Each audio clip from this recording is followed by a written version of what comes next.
جی professor بسم اللہ الرحمن الرحیم اللہم صلی علی سیدنا و مولانا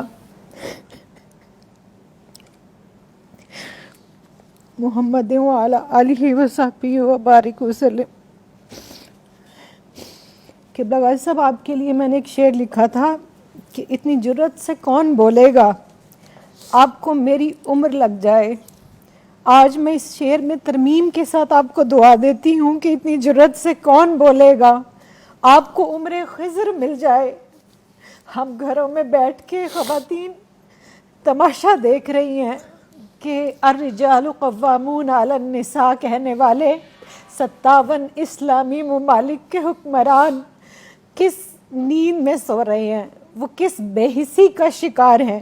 تو آپ نے جس جرت، غیرت دینی اور احساس امت کا مظاہرہ کیا، شکر الحمدللہ کوئی تو بولا، کسی نے تو اس ظلم کے خلاف آواز اٹھائی، ورنہ کل تک مجھے یوں لگتا تھا کہ میں سیدنا امام زین العابدین علیہ السلام کے ساتھ کوفہ میں کھڑی ہوں، جنہوں نے فرمایا تھا کہ مجھے یزیدیوں کی یزیدیت نے اتنی تکلیف نہیں پہنچائی جتنی کوفہ والوں کی خاموشی نے۔ اور جان لو کہ جب بھی کبھی کہیں ظلم ہو اور امت اس کے اوپر خاموش ہو تو وہ لوگ کوفی ہیں، وہ جگہ کوفہ ہے اور وہ رویہ کوفیانہ ہے۔ تو مجھے تو سمجھ نہیں آ رہی کہ سسکیاں کس زبان میں لکھوں۔ آج الفاظ آپ دیدہ ہیں، اور جو آپ کا حال ہے نا، روز آج 11 دن ہو گئے ہیں، ہم مائیں جب اپنے بچوں کو روٹی دیتی ہیں نا تو ہمارے بچوں نے انکار کر دیا کہ ہم ایک وقت روٹی دے دیا کریں۔ ہم سے نہیں دیکھا جاتا غزہ کے اندر اپنے معصوم بہن بھائیوں کا اس طرح سے گاجر مولی کی طرح کٹنا، گویا ان کو تو انسان بھی نہیں سمجھا جا رہا۔ اور یو این او کا جنرل سیکرٹری کھڑا ہو کے کہتا ہے کہ دنیا میں اگر کسی نے جہنم دیکھنی ہے تو وہ غزہ کو دیکھ لے، غزہ کے بچوں کو دیکھ لے۔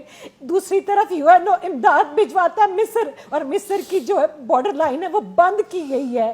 یہ دنیا کس کو تماشا کر کے دکھا رہے ہیں؟ رسول کریم صلی اللہ علیہ وآلہ وسلم کی بارگاہ میں ایک استغاثہ آپ نے پیش کیا، میں ایک استغاثہ پیش کرتی ہوں کہ یا رسول اللہ، اور روز یہی کہتی ہوں ہر نماز کے بعد کہ اے گنبد خضرا کے مکی میری مدد کر، یا پھر یہ بتا کون میرا تیرے سوا ہے۔ یا رسول اللہ، ہمارا کوئی نہیں آپ کے سوا۔ ہم اس دنیا میں تمام مردوں نے چوڑیاں پہن لی، غیرتیں اپنی بیچ چکے، اور آپ دیکھیے پاکستان کے اندر جس بے حسی کی آپ بات کر رہے ہیں، امراء سے لے کے عوام تک ان کی پروڈکٹس کو بھی اسی طرح خرید رہے ہیں، اور کوئی آواز بلند نہیں ہو رہی، کوئی بول نہیں رہا۔ اور قرآن کیا کہتا ہے؟ سورہ نساء کی آیت پیش کرنا چاہوں گی۔ اللہ رب الکریم ارشاد فرماتا ہے وَمَا لَكُمْ لَا تُقَاتِلُونَ فِي سَبِيلِ اللَّهِ وَالْمُسْتَضْعَفِينَ مِنَ الرِّجَالِ وَالنِّسَاءِ وَالْوِلْدَانِ الَّذِينَ يَقُولُونَ۔ اور قبلہ غازی صاحب، جب میں یہاں پہنچتی ہوں میرا کلیجہ پھٹ جاتا ہے۔ اللہ فرماتا ہے رَبَّنَا أَخْرِجْنَا مِنْ هَذِهِ الْقَرْيَةِ الظَّالِمِ أَهْلُهَا وَاجْعَل لَّنَا مِن لَّدُنكَ وَلِيًّا وَاجْعَل لَّنَا مِن لَّدُنكَ نَصِيرًا۔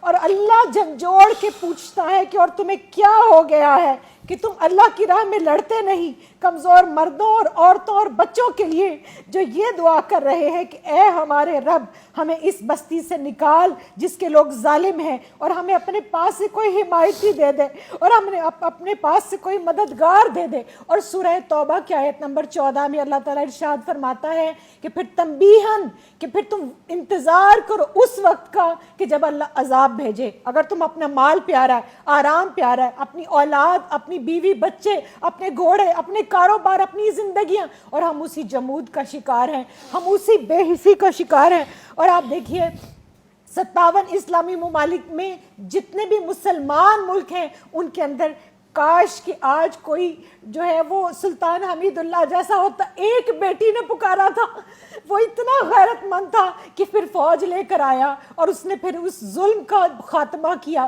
سلطان صلاح الدین ایوبی کو آپ دیکھ لیجئے، محسن باللہ دیکھیے بغداد سے اٹھ کے روم کی اینٹ سے اینٹ بچا دی تھی ایک بچی کی خاطر، ایک کی عزت اور کی قبلہ خاطر۔ غازی صاحب، میں ایک عورت ہونے کے ناطے واسطہ دیتی ہوں، ہم عورتیں جو ہے نا یہ ظلم نہیں دیکھ سکتی، کیونکہ عورت کے جسم کے اندر ایک عضو ہے جس کو رحم کہا جاتا ہے۔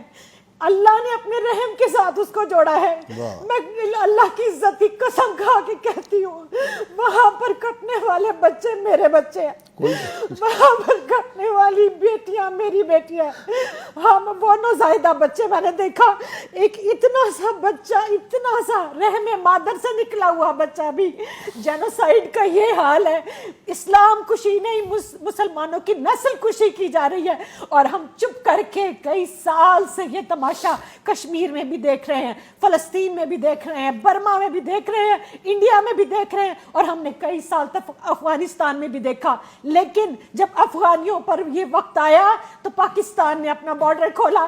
آج میں یہ ہاتھ جوڑ کے مصر کے حکمران سے کہتی ہوں کہ تم مانا کہ تم نصرانی ہو, لیکن تم وہی ہو. یاد کرو کہ جب تمہارا قافلہ آیا تھا نا تو میرے نبی رحمت صلی اللہ علیہ وآلہ وسلم نے تمہارے لیے مسجد نبوی کو کھول دیا تھا. خدا کے لیے ان کو انسان سمجھو, یہ انسان ہے, یہ انسانوں کی اولادیں ہیں, یہ ہمارے بچے ہیں. تم جانوروں سے پیار کرنے والے ہو نا, تم ہیومن رائٹس کی بات کرتے ہو نا, کس ہیومن رائٹ کی بات کرتے ہیں؟ کم از کم ان کو انسان سمجھ لے.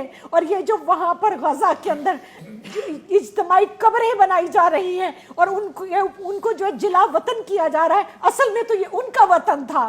وہ وطن چھوڑ کر کہاں جائیں؟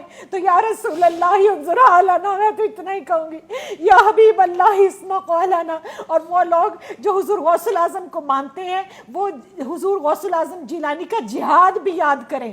آج یہ امت جس واہن کی آپ نے بات کی, یہ کیوں واہن زدہ ہو گئی؟ ان کی تلواروں کو کیوں زنگ لگ گیا؟ یہ ظلم کے خلاف آواز بھی نہیں اٹھاتے.